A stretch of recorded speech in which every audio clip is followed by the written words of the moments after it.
Hello, my name's Florence. Welcome to theobspod. I'm an NHS obstetrician, hoping to share some thoughts and experiences about my working life. Perhaps you enjoy Call the Midwife, maybe birth fascinates you, or you're simply curious about what exactly an obstetrician is. You might be pregnant and preparing for birth. Perhaps you work in maternity and want to know what makes your obstetric colleagues tick, or you want some fresh ideas and inspiration. Whichever of these is the case, and for that matter, anyone else that's interested, the theobspod is for you.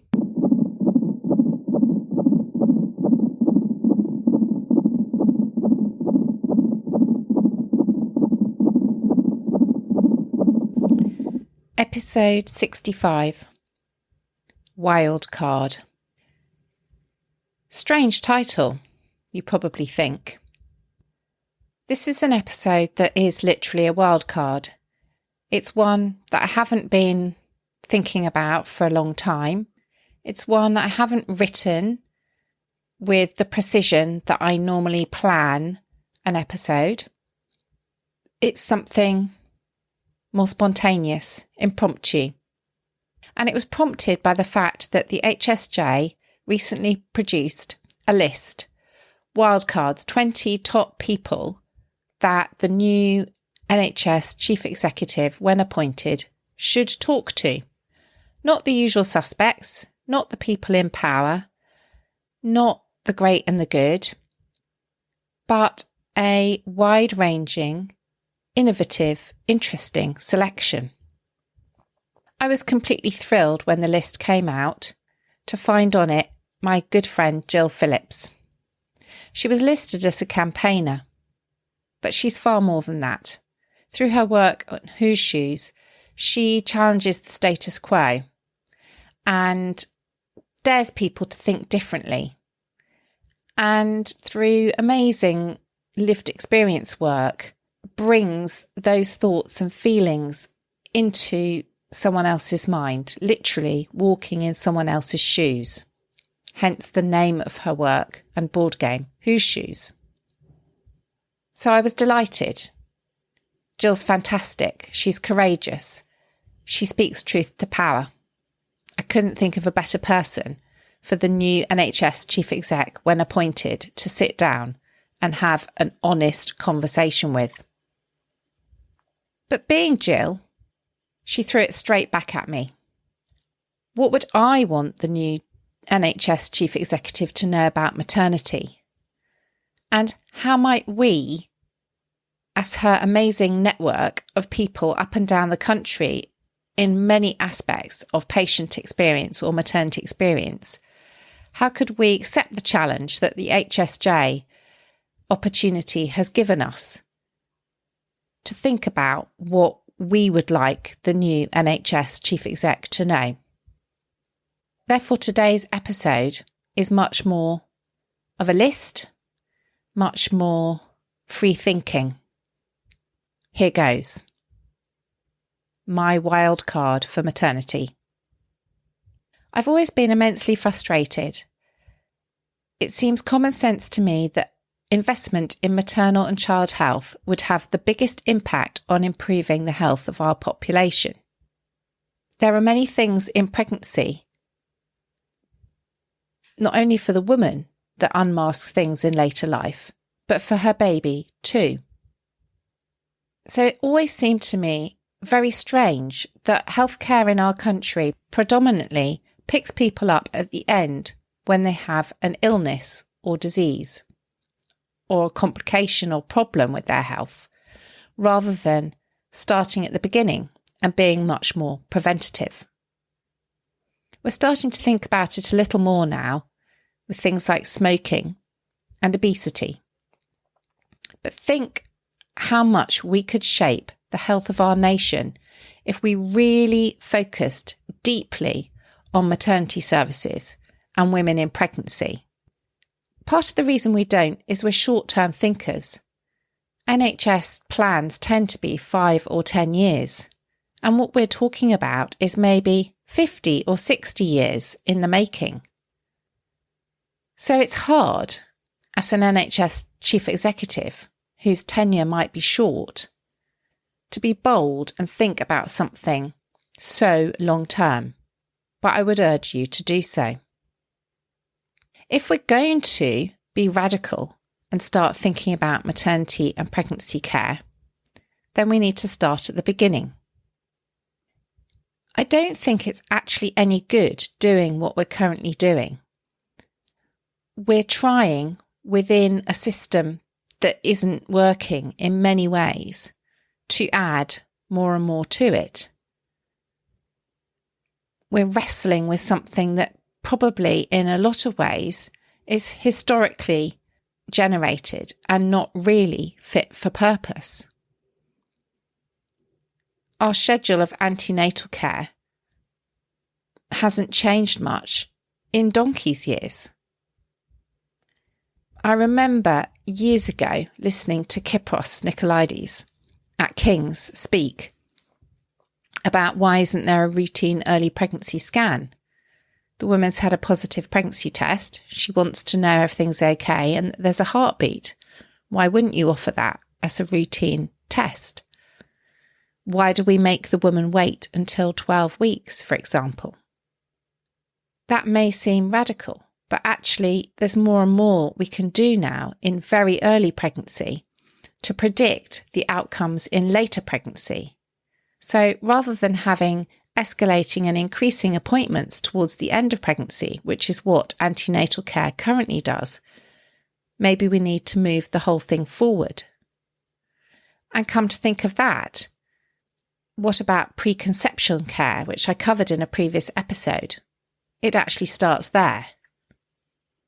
So I think we need to throw out our antenatal care model and we need to think about the latest science and apply it. So if there are things we can do to prevent miscarriage, we should be doing them. If there are things we can do to prevent preterm birth, we're now starting to do those. If there are things that we know in scans or blood tests can predict outcomes from early on in pregnancy, we need to shape our care around that, rather than the one size fits all, or using quite blunt risk measures or chance measures, such as a woman's age, which really isn't very scientific. It means we increase intervention, which, let's face it, is also quite blunt. Usually in maternity, it's something around timing of delivery, and target things much more to women as individuals. If we're going to rip up maternity services and start again, then one of the key things that I think is lacking is education. And education, not just antenatal education during pregnancy, but actually education in schools. How much education do children get about pregnancy, healthy pregnancy? We're so busy focusing on contraception and sexually transmitted diseases that we barely register pregnancy, what one might do to plan a pregnancy, be healthy through pregnancy, and think about parenthood. So, in the words of the government, education, education, education. Education in schools so that we know much more about things as we move into our adult life.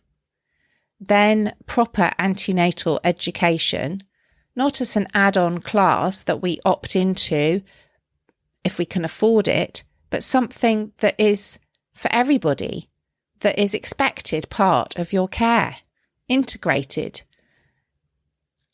And then postnatal classes. Why is it we think that we can just abandon new families a couple of weeks or maybe a month after they've had a new baby? Why don't we have regular postnatal classes too?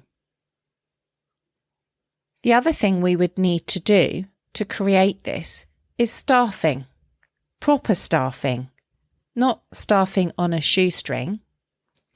And that means training and support, more training of more support workers, nurses, midwives, junior doctors, so that we can run the models that we know make sense, like continuity of care, but in the way that the research was actually done. We're implementing continuity of care and it's fantastic, but the way we're implementing it isn't actually the model that the research that has so many proven benefits was developed. We're doing it on a budget. Only one of the continuity of care teams in my trust is actually on that model. And we don't have the other teams working on that model because it's too expensive and we can't afford it. And once you've trained these staff and invested in them and they have this wealth of experience and knowledge, then you need to support the workforce and actually look after them and make sure they don't burn out and they don't have time off sick because they're well looked after and there's enough headspace within their jobs and enough balance within their lives to be able to sustain themselves and work for many, many years. To achieve that, we'd have to have a genuinely no-blame culture. And although we say we have, I feel it's lip service. There are so many times that I see risk reviews, both internal and external, that do essentially blame people. And much as the Each Baby Counts project is extremely laudable, the work on escalation and communication and using shared language is again blaming the workforce. You didn't use the right language. You didn't escalate, rather than asking the question of, why did you need to escalate? Why wasn't there a culture where actually everyone was looking after everybody else? When I look at the tools that are being brought out about escalation, I struggle to understand because I work in a unit where we have a very flat hierarchy. Everyone is educated and everyone discusses fetal heart monitoring and we come to a team conclusion. And when you're asked the question, who can escalate? The answer is everybody. The midwife in the room can, the midwife in charge can, the registrar can, the consultant can, anyone can. It doesn't actually make sense asking the question about escalation when you've got everybody on the same page at the same time, working in the same way and having the same level of knowledge. It isn't like we teach our doctors one thing and we teach our midwives another thing. We all train together and it doesn't matter who's taking the decision. It's common knowledge. It's a common decision. It's a common understanding. And again, with the no blame comes something about regulation. We're having more and more reports about what we should and shouldn't do. It feels like more and more layers of regulation, layer upon layer of bureaucracy. We have to do gap analyses. Have we met this, that and the other process or SOP, standard operating procedure? We're feeding the beast. We're moving paper around. We're having more and more meetings and having to submit more and more evidence. But that's taking the workforce, the experience, the knowledge away from the caring for women. So we need to get back to a bit more balance. Yes, it's fantastic to have HSIB, the Ockenden report, the CQC, Each Baby Counts, Embrace, MatNeo QI. There are so many initiatives.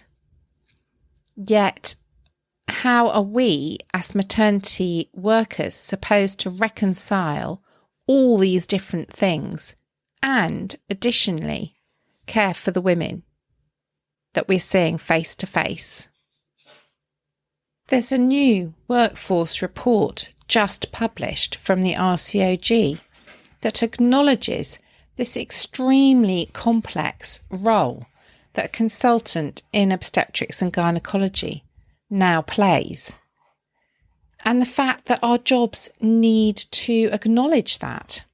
Our jobs need to give some allowance for the fact that not only might you have a case which is stressful and upsetting, but then you need to have a debrief, you need to write a statement, you need to participate in a risk review, you then might have an HSIB external interview, you'll then receive a report, you then might have a coroner's inquest, and all these things are very laudable, and it's very important to have transparency and honesty and accountability and answers for the parents.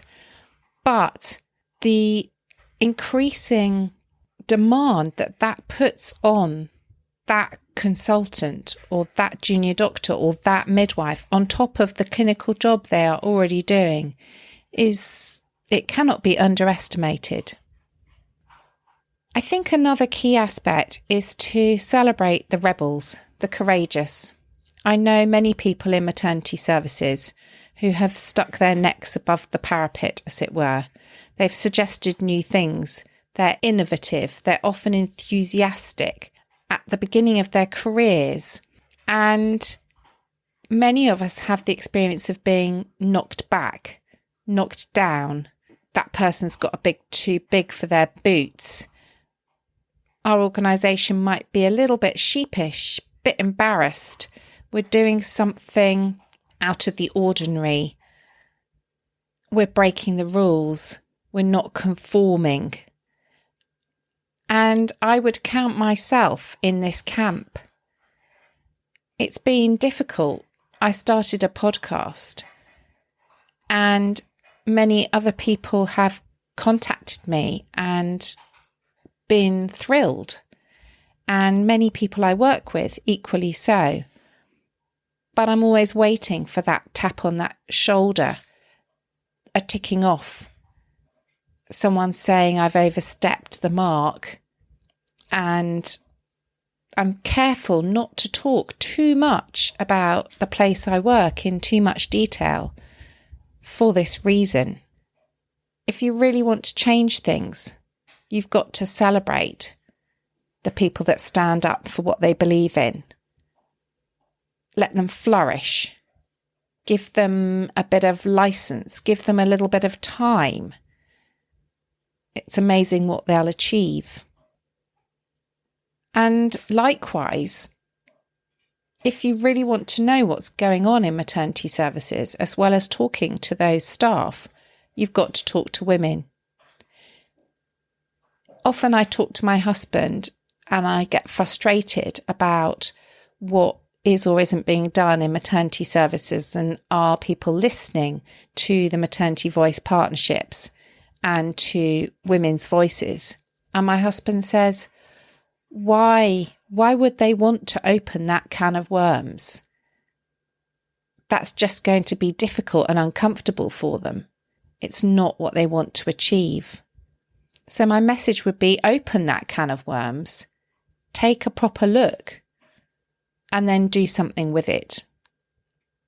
Maybe part of that opening the can of worms would be to make chief execs of every trust and chief operating officers of every trust and directors of midwifery for every trust go back to the floor. Back to the floor in maternity to live and breathe it. Not just a shift, but maybe for a week. How we work, the intensity, the responsibility, to really understand. There was an initiative to do that in the Department of Health under Jeremy Hunt, and we had a number of people come from the Department of Health and work with us day to day. I know they found it eye-opening. They found it unbelievable, the way we worked, the way we snatched a drink, the incessant bleeps, the constant demands. So that's my wildcard. That's what I would want the NHS Chief Exec to know about maternity. And along with that, I'd want to say, understand that every single person working in maternity is doing their best. We're human, we're imperfect. We have achieved amazing things when we're allowed to. Give us some freedom. And I always end with a zesty bit. So my zesty bit is, if you're working in maternity, we've just received the Safety in Maternity Services Parliamentary Report. Maybe this is our moment. Maybe we can use this opportunity within our trusts to highlight the issues. Maybe as maternity workers, we can encourage the rest of our trust or our senior leadership to come back, to visit us, to talk to us, to run sessions listening to us.